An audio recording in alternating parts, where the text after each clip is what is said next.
We asked that question to the former president today. Harris Faulkner had a town hall, and this is how he responded.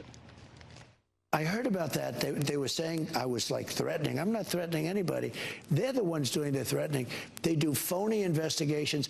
I've been investigated more than Alphonse Capone. He was the greatest gangster. No, it's true. No, but think of it. It's called weaponization of government. It's a terrible thing. So, Brett, I'm sorry, and with all due respect, that clip was not what he has been saying about the enemy within that he has repeated when he's speaking about the American people. That's not what you just showed. Well, he was asked about that specific... No, that's not what you just showed. In all fairness and respect to you, that was the question that we asked him. You didn't show that, and here's the bottom line. He has repeated it many times, and you and I both know that. And you and I both know that he has talked about turning the American military on the American people. He has talked about going after people who are engaged in peaceful protest. He has talked about locking people up because they disagree with him. This is a democracy.